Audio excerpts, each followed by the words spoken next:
was one day where we were there from, I think it was from 8 a.m.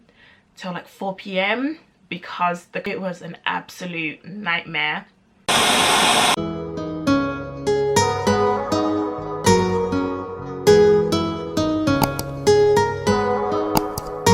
Hello and welcome back to my channel. It's Adora Salido here, and today I'm going to be doing a part 2 of my NYSC experience.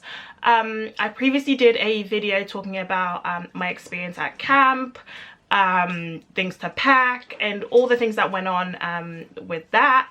And today I'm going to be doing a second part talking about after camp, so things like CDS and PPA and all those other fun parts that happen after camp for the rest of your 1 year doing NYSC.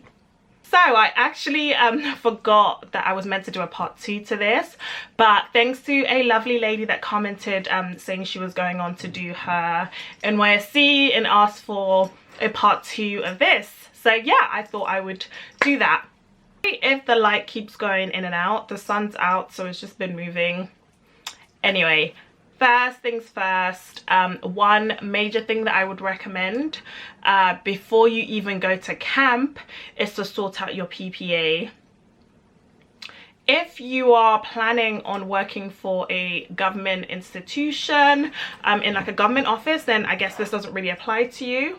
But if you want to work for a private company or you have something very specific in mind that you want to do, then make sure you sort that out before you actually get to camp. For me, I actually ended up getting a job as a digital executive, where I was going to be doing things like with digital marketing and web development, and that was kind of in line with my skill.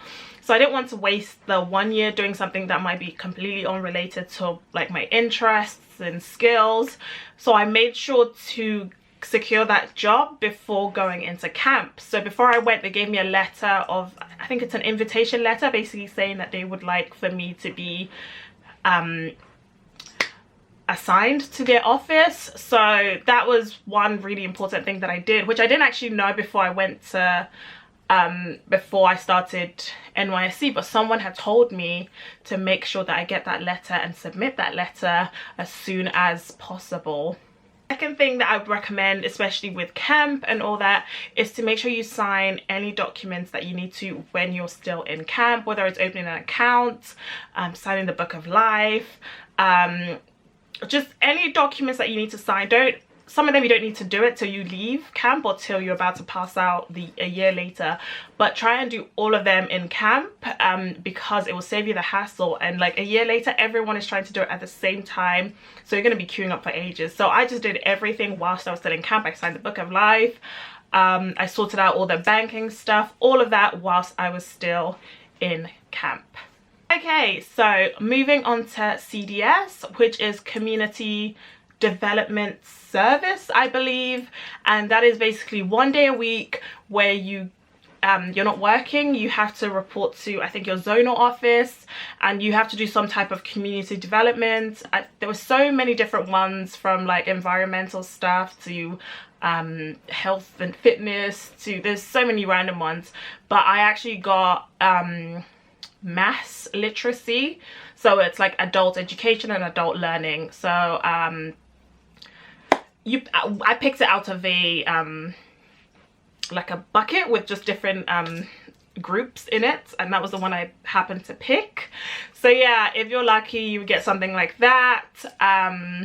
Yeah, one thing that I really wanted though, I really wanted a Friday CDS group, because a friend of mine who had done NYSC previously got a Friday group, and it basically meant that she had Fridays off from work, so it became a long weekend.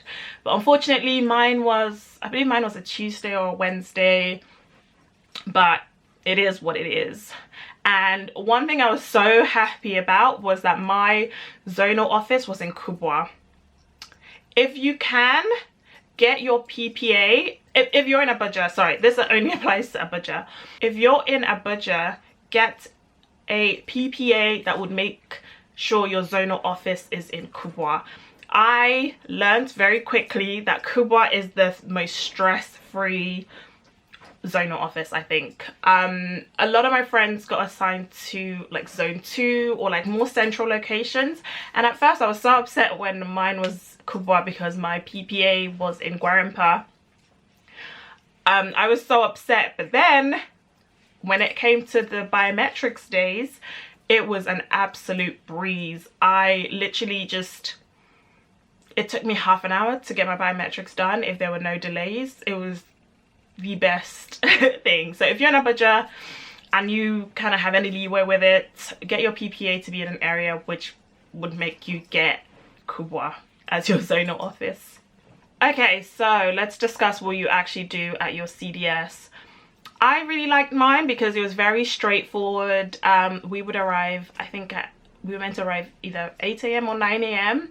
We would arrive, we would all gather, would sign our names and everything, and then it just depended on what was available. We had to go out and find people that were interested in learning, like adult education. So we were teaching maths and English and like business studies. So we'd have to go out onto the streets and, you know, try and get different people to come to learn, I guess. To be honest, no one ever came. So we actually never ended up teaching anyone. So we had to find different ways to kill time. So we created, there was a debate day where we had different students, teenagers from different schools come and debate. We just had random activities to kill time basically, but I really enjoyed the group. I like the people I was with. I made a lot of friends, and yeah, I used to go every single week. I feel like one thing to note is that once you leave camp, your NYSC experience improves exponentially. Like, it becomes so much better and it's smooth sailing. I feel like there wasn't as much to keep track of. So once you leave camp, I think the only things to really be wary of are, one, you need to know what days you're showing up for CDS. You need to know when your CDS is and where.